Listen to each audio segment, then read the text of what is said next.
Good morning, good morning, morning. And we are recording because yeah, didn't know we're taking a break from the Mr. Beast drama to cover something that's also pretty significant. I'll just say that we might be facing an economic collapse. We might be facing another Great Depression, a recession, Great Recession, whatever you want to call it. But oh, so whole story is on Friday the U.S. job numbers came out and they fell short of the 175,000 that was the expected goal. I think it was like 140, 145. So there was some job growth, but it was not what we expected. And this caused a bunch of panic in Japan. The Japanese stock markets are absolutely tanking at the moment. They're tanking. And this doesn't mention the fact that is with Israel and Iran or the Harris VP, which I will make videos on later today. But I think we need to get to this. So without further ado, let's see this article. This comes from NBC, which they're okay. Hey, so it's this article by David Hodari and Rob Wiley. The American recession fears spark huge Japan sell-off, point to lower U.S. Open. Friday's soft U.S. jobs report has intensified recent selling, which American indexes expect to follow European Asian ones lower at the market open. And I'm not that big into economics. I don't understand, but I'm just reporting what they're saying. And yes, I have issues with NBC News, but without further ado, so the U.S. stocks were on course for the worst opening of the post-pandemic era Monday as Wall Street continued to react to worse than expected jobs data as well as massive overnight selling in the Japanese market. In pre-market futures trading, the Dow Jones Industrial Average dropped to as much as 1,000 points or 3%. The S&P 500 was down 3.4 and it was down 3.4%, and the tech-heavy Nasdaq was set to slide by 5% at the open. I mean, it probably gets to it more in this article, but the Japanese one, it was like there. I forgot what it's called. Called something with an N.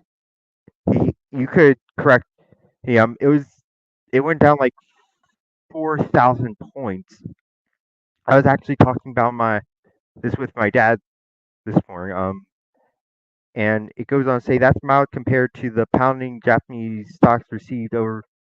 Hey, one of the country's main stock indexes fell 12.2% among the worst days since 1987's Black Monday.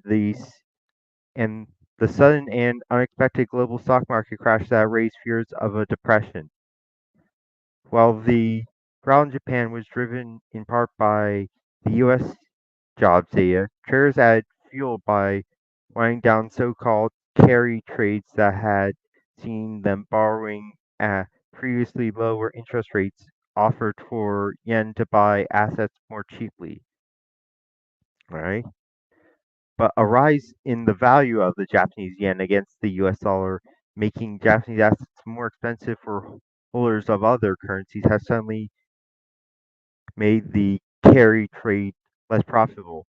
Monday's looming decline in U.S. markets would represent the third straight trading day of significant downdraws, while Friday's job report, which showed the U.S.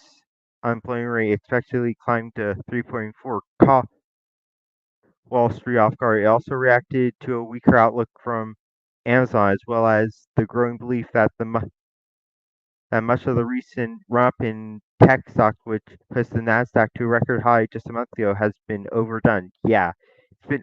I feel like it's been artificially propped up. You could correct me on this.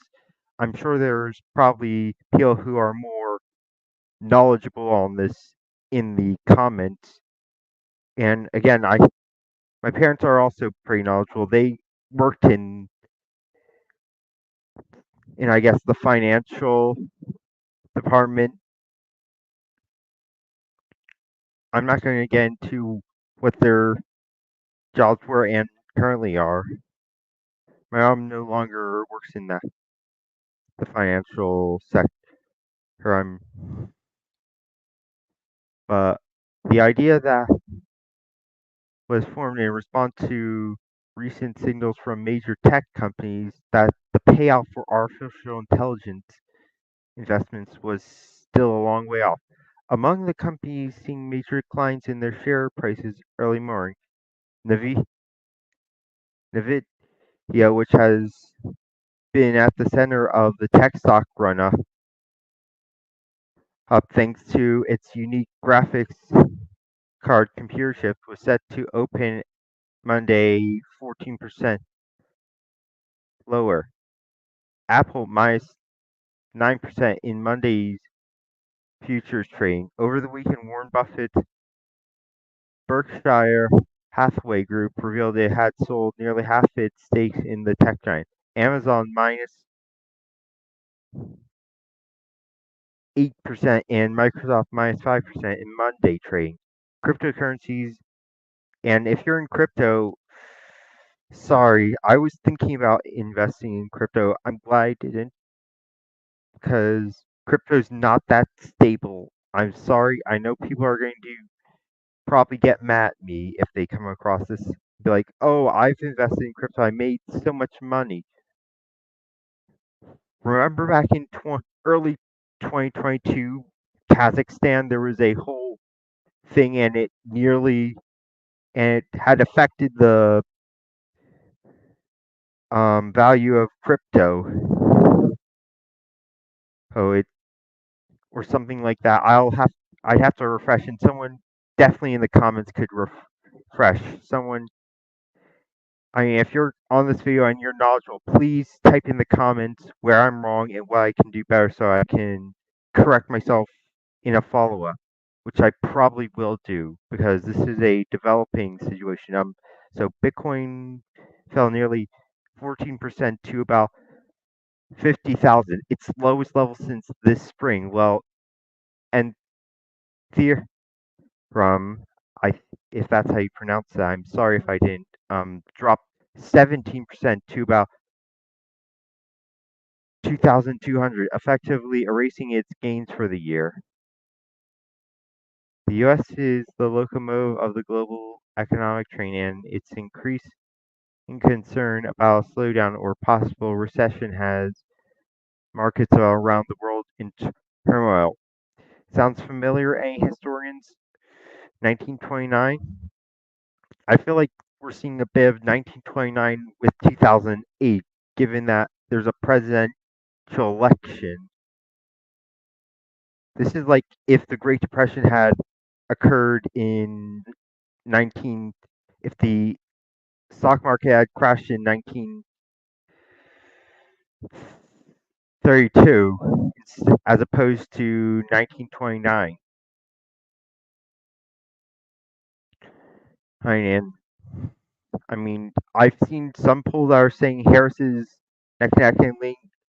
Trust me, if this gets really bad, I don't know how it's going to be a good look because remember in 2008, it was McCain running, but Bush was president, and because the Republicans had the executive, and people will always blame the party in the executive branch. Never mind the fact that Democrats pretty much controlled. I think they controlled both houses of Congress. Someone will have to correct me on that, but the it occurred like 2 weeks before the 2008 election. The stock market crashed, and McCain was probably already set to lose. I mean, there was so much enthusiasm for Obama, and this pretty much destroyed all chance of McCain. And we saw Obama weighing in that landslide. Could we see something happen like that, where Kamala, she had her chances, but the surge just depletes, and plus there's rumors that Josh Shapiro will be the VP. How's that going to affect the progressive base? That's going to be a interesting video I could make later. Um, let's see, where were we? Uh, yeah, Bankrate. So this quote is from Bankrate.com chief financial analyst Greg McBride, who